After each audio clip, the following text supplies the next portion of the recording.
नमस्कार, vision IAS के news today के इस अंक में आप सभी का स्वागत है। इस अंक में हम आपके लिए लेकर आए हैं यूपीएससी परीक्षा की दृष्टि से महत्वपूर्ण कुछ अहम खबरें। इस अंक के साथ मैं हूं दिव्या तोमर। आइए सबसे पहले बात करते हैं इस अंक की खास खबरों के बारे में।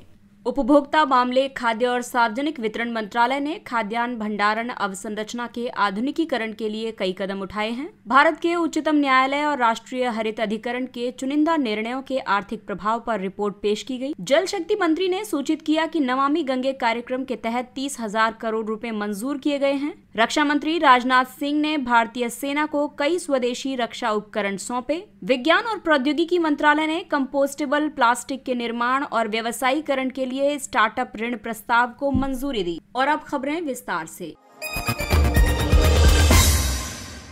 उपभोक्ता मामले, खाद्य और सार्वजनिक वितरण मंत्रालय ने खाद्यान्न भंडारण अवसंरचना के आधुनिकीकरण के लिए कई कदम उठाए हैं। खाद्य और सार्वजनिक वितरण विभाग ने देश भर में अनाज भंडारण साइलो के विकास के लिए एक नए मॉडल का प्रस्ताव किया है। ये सार्वजनिक निजी भागीदारी आधारित हब एंड स्पोक मॉडल होगा। साइलो को उपमंडी यार्ड घोषित किया जाता है। ये किसानों से अनाज खरीद को आसान बनाता है और लॉजिस्टिक लागत में भी कमी लाता है। अधिशेष अनाज को भारतीय खाद्य निगम तथा केंद्रीय और राज्य भंडारण निगमों जैसी सरकारी एजेंसियों के पास भंडारित किया जाता है। दरअसल अनाज के भंडारण से अनाज की निरंतर आपूर्ति सुनिश्चित हो पाती है। ये शीघ्र खराब होने वाले और अल्प अवधि में खराब होने वाले उत्पादों की गुणवत्ता की रक्षा करता है। इसके अलावा ये देश में आर्थिक विकास, अवसंरचना विकास और रोजगार के अवसर पैदा करने में मदद करता है। इसमें भंडारण सुविधाओं के आधुनिकीकरण के लिए सरकार की कई पहलें हैं, जैसे कि निजी उद्यम गारंटी योजना। इसके तहत एफसीआई मुख्य रूप से निजी भागीदारी के माध्यम से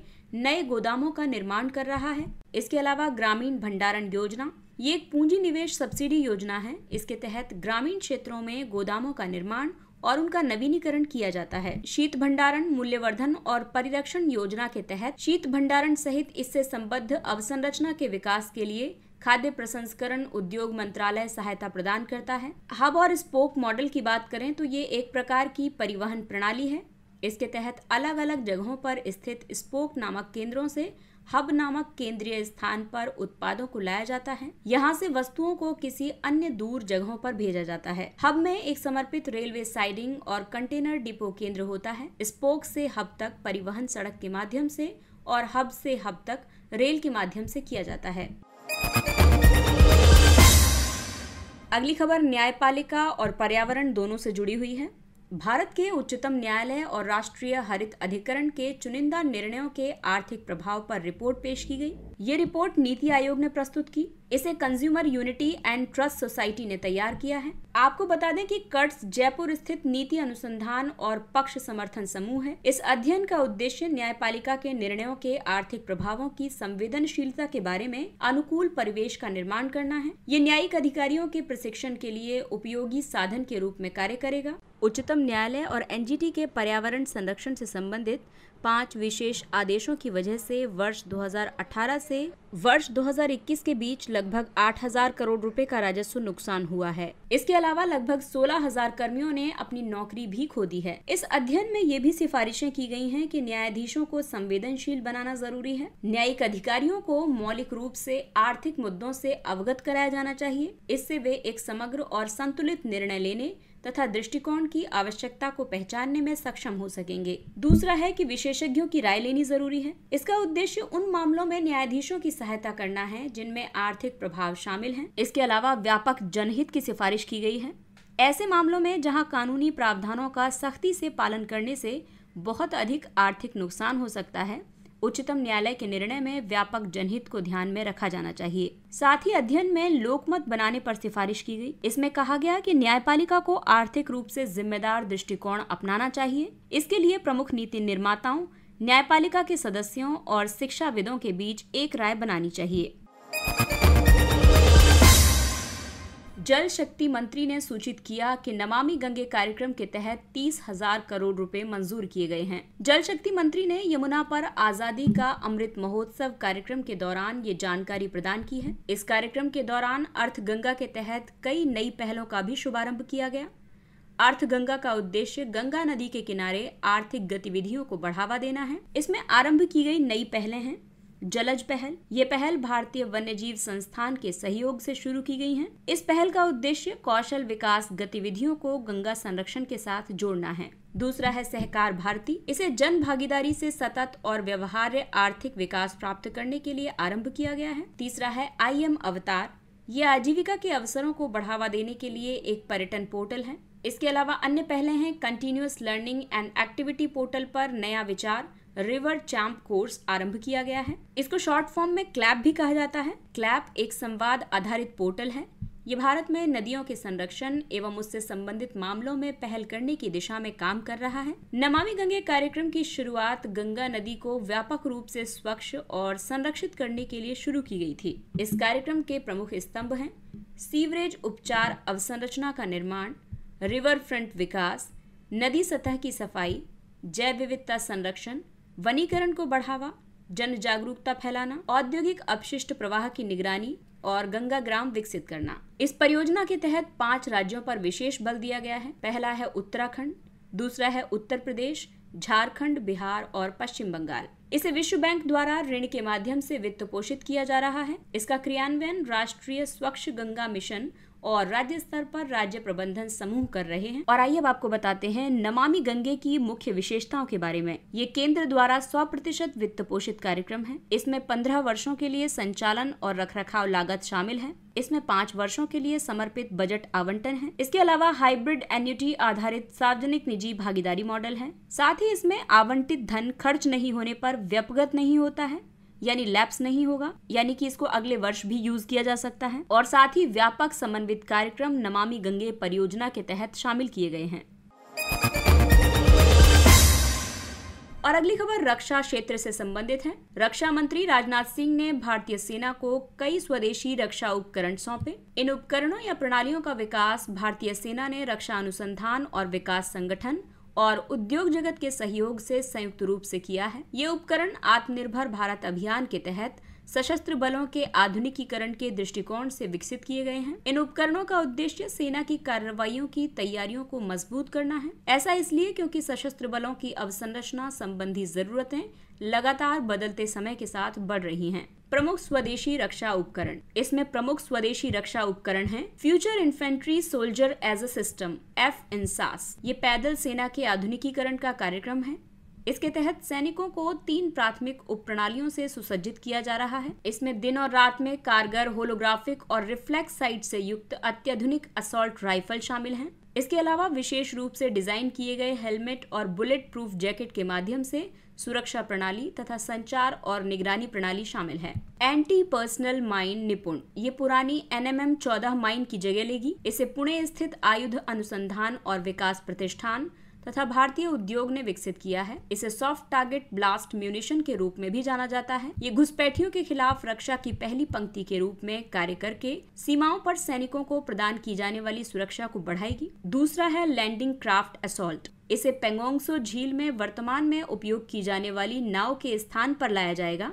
इसमें पूर्वी लद्दाख में जल संबंधी बाधाओं को पार करने के लिए बेहतर प्रक्षेपण गति और क्षमता है। भारतीय नौसेना में पहले से ही इस तरह के पोत परिचालन में हैं। इसके अलावा अन्य रक्षा प्रणालियां हैं hand held thermal imager, solar photovoltaic energy project, infantry protected mobility vehicle, quick reaction और फाइटिंग व्हीकल आदि। विज्ञान और प्रौद्योगिकी मंत्रालय ने कंपोस्टेबल प्लास्टिक के निर्माण और व्यवसायीकरण के लिए स्टार्टअप ऋण प्रस्ताव को मंजूरी दी। पहली पीढ़ी के स्टार्टअप TGP बायोप्लास्टिक्स को 1.15 करोड़ रुपए की ऋण सहायता के प्रस्ताव को मंजूरी दी गई। ये ऋण सिंगल यूज प्लास्टिक के उपयोग को कम करने के लिए कंपोस्टेबल प्लास्टिक के निर्माण और व्यवसायीकरण के लिए दिया गया है। इस परियोजना को प्रोटोटाइप विकास के लिए निधि प्रयास, विज्ञान और प्रौद्योगिकी विभाग, नीति आयोग और संयुक्त राष्ट्र औद्योगिक विकास संगठन यानी यूनिडो के तहत सीड फंडिंग प्राप्त हुई है। भारत ने जुलाई 2022 से पूरे देश में पहचान किए गए सिंगल यूज प्लास्टिक के उत्पादन, आयात, भंडारण, वितरण, बिक्री और उपयोग पर प्रतिबंध लगा दिया था। सिंगल यूज प्लास्टिक की उपयोगिता कम है, लेकिन इसके अपशिष्ट सृजन की क्षमता ज्यादा है। वर्तमान में सबसे सस्ता निम्नीकरणीय पॉलीमर पॉलीब्यूटिलीन एडिपेट टेरिफ्थलेट है। इसकी कीमत 280 से 300 रुपए प्रति किलोग्राम है, जबकि पारंपरिक प्लास्टिक कच्चे माल की कीमत लगभग 90 रुपए प्रति किलोग्राम है। इसलिए बाजार में निम्नीकरणीय प्लास्टिक की मांग कम है। कंपोस्टेबल प्लास्टिक की बात करें तो ये कुछ रासायनिक संशोधनों के साथ थर्मोप्लास्टिक स्टार्च ग्लिसरीन का एक अनूठा मिश्रण है।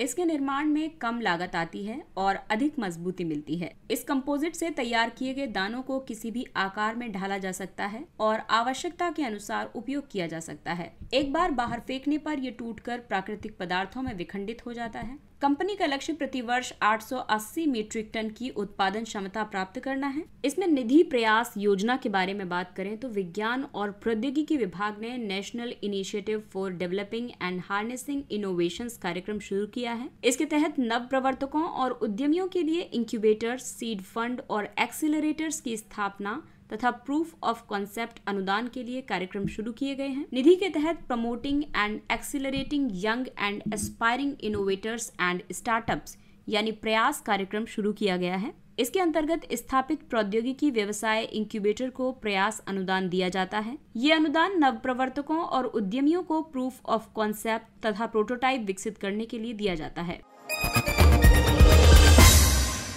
और आइए अब बात करते हैं कुछ अन्य महत्वपूर्ण सुर्खियों के बारे में। नर्स की कार्यस्थितियों को शासित करने के संबंध में मसौदा दिशा निर्देश जारी किए गए। स्वास्थ्य और परिवार कल्याण मंत्रालय ने लोगों और संबंधित पक्षकारों से टिप्पणियां आमंत्रित करने के लिए इन दिशा निर्देशों का प्रारूप जारी किया। ये दिशा निर्देश स्वास्थ्य के लिए मानव संसाधन कार्यबल 2030 पर विश्व स्वास्थ्य संगठन की वैश्विक रणनीति के अनुरूप हैं। इस रणनीति में सभी प्रकार के भेदभाव और हिंसा से सुरक्षित और कार्य के शालीन परिवेश की व्यवस्था पर बल दिया गया है। साथ ही स्वास्थ्य संबंधी कार्यबल के व्यक्तिगत नियोजन संबंधी और पेशेवर अधिकारों को बनाए रखने का आह्वान किया गया। ये दिशा निर्देश कार्य समय को विनियमित करते हैं, कार्य परिवेश को मानकीकृत करते हैं और बाल देखभाल सहायता उपलब्ध करवाते हैं। साथ ही स्वास्थ्य कार्य बल को योग, ध्यान और परामर्श तथा अन्य सेवाओं की पेशकश करते हैं। भारत में पंजीकृत नर्सिंग कर्मियों की संख्या लगभग 33.41 लाख है। सेंट्रल यूनिवर्सिटीज एंडोमेंट फंड के लिए दिशा निर्देश जारी किए गए।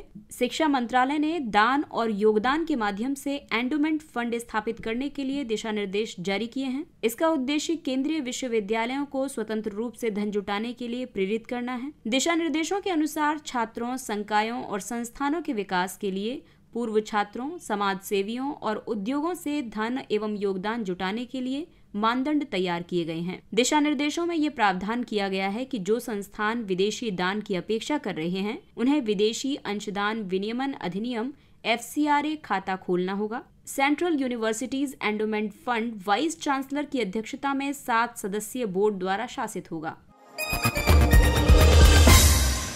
तलाक ए हसन। सुप्रीम कोर्ट ने तलाक ए हसन को लेकर एक याचिका पर सुनवाई करते हुए कहा है कि तलाक ए हसन की प्रथा प्रथम दृष्टया अनुचित नहीं है। मुस्लिम पर्सनल लॉ के मुताबिक तलाक ए हसन में 3 महीने तक लगातार महीने में एक बार तलाक कहकर मुस्लिम पुरुष अपनी पत्नी को तलाक दे सकता है। ये तलाक ए बिद्दत यानी तत्काल 3 तलाक से अलग है, जिसे सरकार ने वर्ष 2019 में प्रतिबंधित कर दिया था। इस्लाम में एक पुरुष तलाक ले सकता है, जबकि एक महिला खुला के माध्यम से अपने पति से अलग रह सकती है।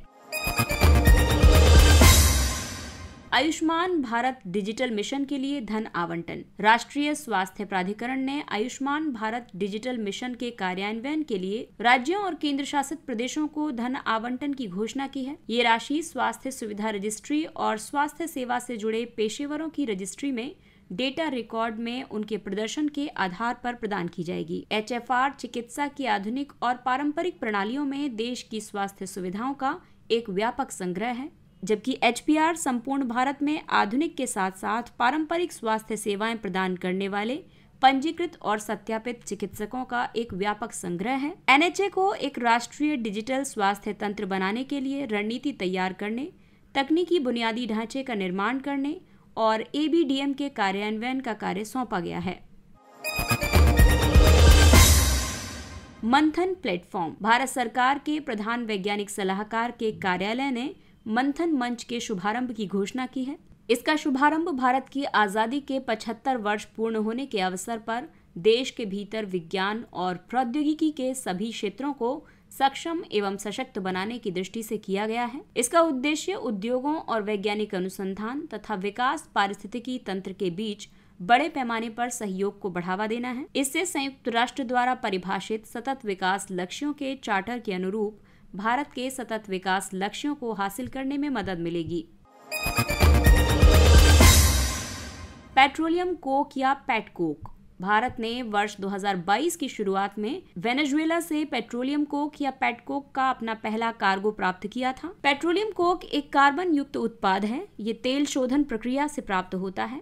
इसका ऊष्मीय मान कोयले की तुलना में ज्यादा होता है, लेकिन ये सल्फर डाइऑक्साइड और अन्य प्रदूषकों के अत्यधिक उत्सर्जन का कारण बनता है। इसका उपयोग सीमेंट, चूना भट्टी, गैसीकरण इकाइयों, औद्योगिक बॉयलरों आदि में ईंधन के रूप में किया जाता है। साथ ही ये विद्युत धातु कर्म उद्योगों, सिंथेटिक ग्रेफाइट, एल्यूमिनियम एनोड्स के लिए इलेक्ट्रोड में कार्बन स्रोत के रूप में उपयोग किया जाता है। सुप्रीम कोर्ट ने राष्ट्रीय राजधानी क्षेत्र में पेट्रोलियम कोक या पेटकोक के उपयोग पर प्रतिबंध लगाया हुआ है। 4 कीटनाशकों का अनाधिकृत उपयोग। एक गैर लाभकारी संस्था पेस्टिसाइड एक्शन नेटवर्क यानी पैन ने एक रिपोर्ट जारी की है। इस रिपोर्ट के अनुसार विभिन्न राज्यों में क्लोरपाइरिफॉस, फिप्रोनिल, एट्राजीन और पैराक्वाट का अधिक मात्रा में उपयोग किया जा रहा है। उपयोग की ये मात्रा भारत के कीटनाशक विनियामक, केंद्रीय कीटनाशक बोर्ड और पंजीकरण समिति द्वारा की गई सिफारिशों की तुलना में बहुत ज्यादा है। क्लोरपाइरिफॉस का उपयोग पत्ते और मिट्टी से उत्पन्न कीटों को नियंत्रित करने के लिए किया जाता है। फिप्रोनिल का उपयोग चींटियों, भृंगों, तिलचट्टे, पिस्सू आदि को नियंत्रित करने के लिए किया जाता है। एट्राजिन वार्षिक घास यानी एनुअल ग्रासेस और चौड़ी पत्ती वाले खरपतवारों को उगने से पहले उन्हें चयनित रूप से नियंत्रित करना है। वहीं पैराक्वाट एक शाकनाशी है। इसका उपयोग मुख्य रूप से खरपतवार और घास को नियंत्रित करने के लिए किया जाता है। अगली खबर है period poverty. Scotland period poverty को समाप्त करने के लिए मुफ्त सैनिटरी उत्पाद प्रदान करने वाला दुनिया का पहला देश बन गया है। ये पहल पीरियड पॉवर्टी को समाप्त करने के वैश्विक प्रयास का हिस्सा है। पीरियड पॉवर्टी एक नया शब्द है और इस लिहाज से मेंस में भी कहीं महिला अधिकारों से जुड़े मुद्दों में आप इसको एक फैक्ट के तौर पर यूज कर सकते हैं। दरअसल पीरियड पॉवर्टी मासिक धर्म उत्पादों, शिक्षा और स्वच्छता के समक्ष सामाजिक, आर्थिक, राजनीतिक और सांस्कृतिक बाधाओं को संदर्भित करती है। दुनिया भर में अनुमानित 500 मिलियन लोग इससे प्रभावित होते हैं। पालन 1000 राष्ट्रीय अभियान एवं पेरेंटिंग ऐप। सरकार ने बाल स्वास्थ्य पर ध्यान केंद्रित करने के लिए पालन 1000 अभियान पेरेंटिंग ऐप लॉन्च किया है। पालन 1000 यानी प्रथम 1000 दिनों की यात्रा किसी भी बच्चे के जीवन काल में पहले 2 वर्षों में बच्चों के संज्ञानात्मक विकास यानी कॉग्निटिव डेवलपमेंट पर केंद्रित है। पहले 1000 दिन बच्चे के शारीरिक, मानसिक, भावनात्मक, संज्ञानात्मक और सामाजिक स्वास्थ्य के लिए एक ठोस नींव का निर्माण करते हैं। ये ऐप पोषण करने वाले को व्यवहारिक सलाह प्रदान करेगा कि वे अपनी दिनचर्या में क्या कर सकते हैं। ये शिशु के माता पिता की कई प्रकार की समस्याओं और शंकाओं को हल करेगा और बच्चे के विकास में अहम भूमिका निभाएगा। और आइए अब बात करते हैं सुर्खियों में रहे महत्वपूर्ण दिवसों के बारे में। नवरोज।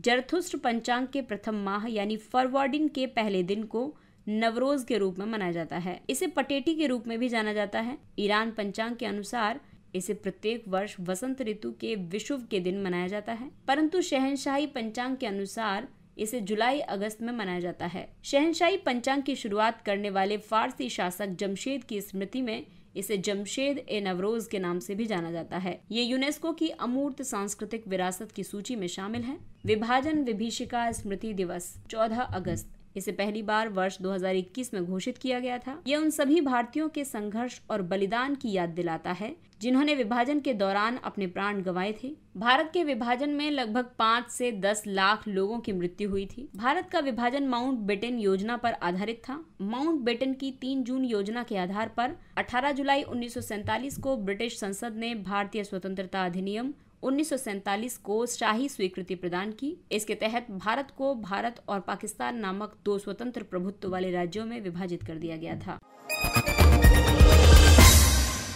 और आइए बात करते हैं सुर्खियों में रहे स्थलों के बारे में। गैबोन। गैबोन की राजधानी लिब्रेविल है। यह अफ्रीका के पश्चिमी तट पर भूमध्य रेखा के दोनों ओर स्थित देश है। गैबोन के पड़ोसी देश हैं उत्तर में इक्वेटोरियल गिनी और कैमरून, पूर्व तथा दक्षिण में द रिपब्लिक ऑफ कॉन्गो, तथा पश्चिम में अटलांटिक महासागर स्थित हैं। साओ टोमे और प्रिंसिपे समुद्री द्वीप तट से दूर स्थित हैं। गैबोन की भौगोलिक विशेषताओं की बात करें तो अटलांटिक में उत्तर की ओर बहने वाली बेंगुएला जलधारा सैंडबार का निर्माण करते हुए गैबोन की दक्षिणी तटरेखा को मृदु बनाती है। इस देश का सबसे पश्चिमी बिंदु केप लोपेज है। इसकी पर्वत श्रृंखला क्रिस्टल पर्वत है और इसकी नदी प्रणाली है ओगोए नदी। इसके साथ ही ये अंक समाप्त होता है। अगले अंक में फिर मुलाकात होगी कुछ अन्य महत्वपूर्ण खबरों के साथ। तब तक अपना ख्याल रखिए, सुरक्षित दूरी बनाए रखिए, मास्क पहनिए, हाथ और चेहरा साफ रखिए, क्योंकि कोरोना अभी पूरी तरह से समाप्त नहीं हुआ है।